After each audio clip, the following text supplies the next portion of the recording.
Assalamualaikum warahmatullahi wabarakatuh. Di sini kami akan mempresentasikan programan sistem pendidikan. Anggota kami berjumlah 6 orang. Yang pertama itu Dito Anugrah ber-MPM 5200711083. Yang kedua Johnson High School Luma Tobing 5200711098. Yang ketiga yaitu Bani yang ber-MPM 5200711092. Yang keempat yaitu Yoni Firmanto yang ber-MPM 52007191. Yang kelima yaitu Jamil Aliansa Gentar yang ber-MPM 52007188. Yang keenam atau yang terakhir yaitu Awim Rizal Hadi yang ber-MPM 5200711076. Di sini saya akan menyampaikan tentang programan sistem pendidikan yaitu input nilai mahasiswa. Pada program kali ini sebuah nilai mahasiswa. Tabel sini kami menggunakan yaitu tabel VSC, menu di awal, garis dan tampilan.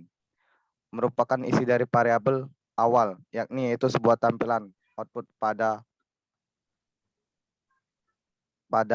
tabel.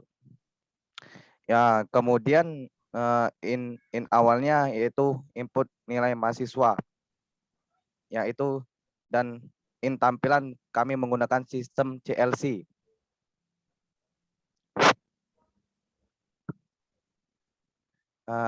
Program selanjutnya akan disampaikan oleh Jensen. Jensen, kami persilakan.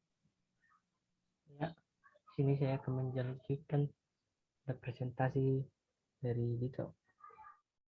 Di sini pada bagian ini kami menggunakan fungsi void yang bernama PSW, di mana pada program kami menggunakan percabangan do while dan if else if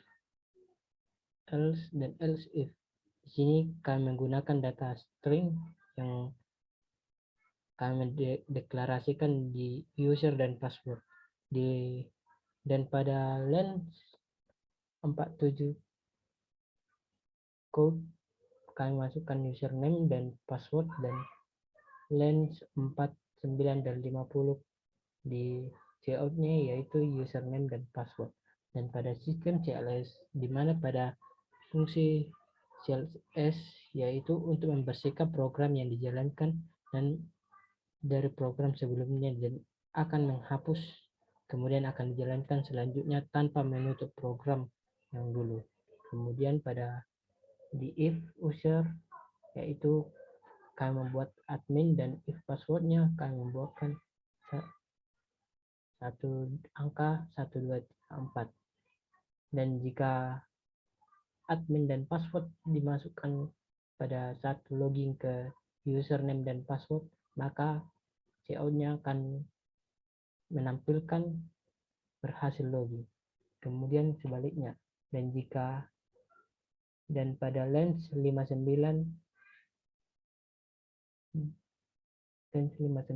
ketika username ketika password salah, maka akan ditampilkan password yang Anda masukkan salah. Dan di else if yaitu password 134, di mana pada lens 42 yaitu ketika kita memasukkan username salah, maka akan menampilkan, dan ketika user dan password salah akan menampilkan seperti cout username dan password yang Anda masukkan salah.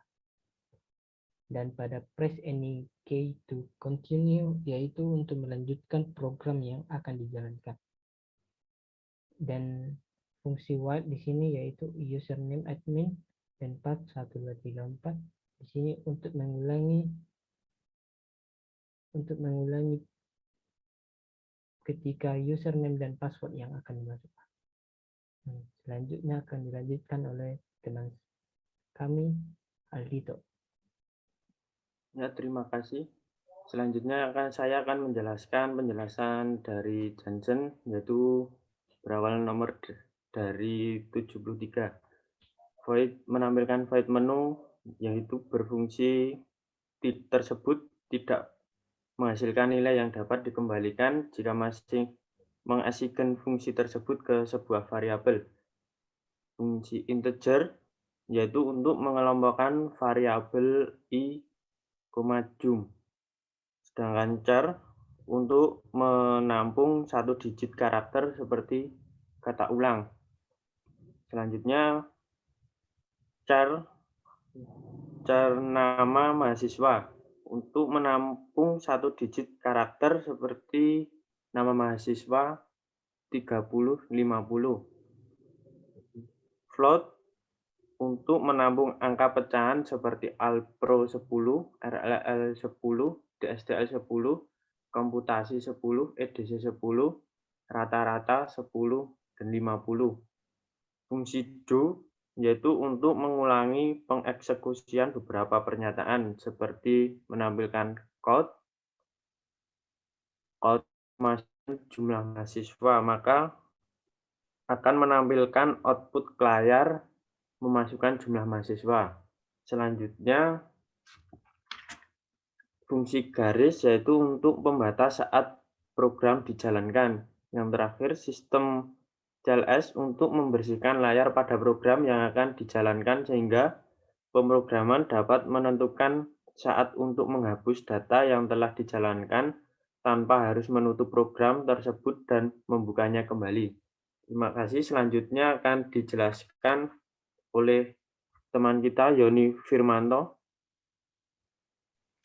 Oke, saya akan melanjutkan penjelasan dari Aldito. Saya mulai dari baris ke-86.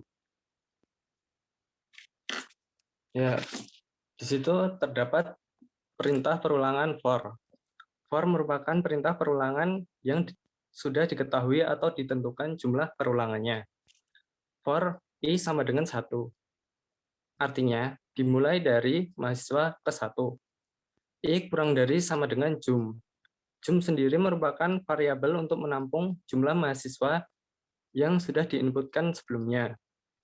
Jadi, I kurang dari sama dengan jum berfungsi untuk menentukan batas akhir. Kemudian I++. Di sini, kita juga menggunakan memanggil fungsi awal yang memiliki output bertuliskan input nilai mahasiswa. Kemudian, cout mahasiswa ke I n-line. Artinya, mahasiswa kesekian dari jumlah mahasiswa yang diinputkan sebelumnya. Cout nama mahasiswa, titik koma, cin, nama underscore mahasiswa. Jadi, kita memasukkan nama mahasiswa yang kemudian akan ditampung oleh variabel nama underscore mahasiswa. Begitu pula dengan yang lainnya. Jadi, kita tampilkan dulu cout-nya. Kemudian, kita isikan nilainya, lalu ditampung ke dalam sebuah variabel. Nah, untuk mencari nilai rata-rata, kita tidak serta-merta memasukkan nilai secara instan, melainkan kita harus membuat rumusnya terlebih dahulu, yaitu jumlah nilai dibagi banyaknya mata kuliah. Jika sudah selesai memasukkan semua nilai, maka akan ditampilkan sebuah tabel berisikan rekap nilainya. Sekian dari saya. Untuk program selanjutnya akan dijelaskan oleh Jamil Aliansyah Bentar. Saya akan melanjutkan penjelasan dari Mas Yoni, dimulai dari nomor 111. Pertama, kita masukkan cout, lalu input set ios flex, lalu ios left. Set ios flex itu fungsinya untuk mengatur sejumlah format keluaran data. Lalu ios left itu fungsinya untuk mengatur peralatan sebelah kiri dan memiliki 3 integer. Lalu nama mahasiswa memiliki 12 integer, Alpro memiliki 6 integer, RLL memiliki 6 integer, DSTL memiliki 8 integer, komputasi memiliki 8 integer, EDC memiliki 8 integer, dan yang terakhir rata-rata memiliki 8 integer. Jika nilai rata-rata lebih dari 90, maka mendapatkan nilai A. Jika maka rata-rata nilai lebih dari 70, maka mendapatkan nilai B. Jika maka nilai rata-rata lebih dari 50, mendapatkan nilai C. Jika maka rata-rata lebih dari 30, mendapatkan nilai D. Dan yang terakhir, jika maka nilai rata-rata kurang dari 30, maka mendapatkan nilai E. Dan selanjutnya penjelasan oleh Mas Aw. Ya, baik. Terima kasih. Melanjutkan kode yang telah kami buat, yaitu di sini kami menggunakan fungsi while, yang mana merupakan untuk mengulang suatu proses yang belum diketahui jumlahnya. Pengecekan kondisi akan dilakukan terlebih dahulu. Jika kondisi masih bernilai true, maka looping akan terus berlanjut. Nah, perulangan while ini juga merupakan perulangan yang termaksud dalam perulangan unclosed loop, yaitu perulangan yang tidak jelas berapa kali ia harus mengulang. Ya, di sini kami menuliskan perulangan akan terjadi selama variabel ulang bernilai Y. Lalu kita menggunakan fungsi scan atau dalam kurung untuk mengambil input. Selama kita menjawab Y pada input, maka perulangan akan terus dilakukan. Tapi kalau kita menjawab yang lain, maka perulangan akan dihentikan karena kondisi perulangannya tidak terpenuhi. Oke, terima kasih. Lanjutkan oleh moderator. Ya, itulah presentasi dari kelompok kami. Kepada teman-teman, mohon maaf kalau kami salah, kepada Allah mohon ampun. Wabillahi taufik wal hidayah. Wassalamualaikum warahmatullahi wabarakatuh.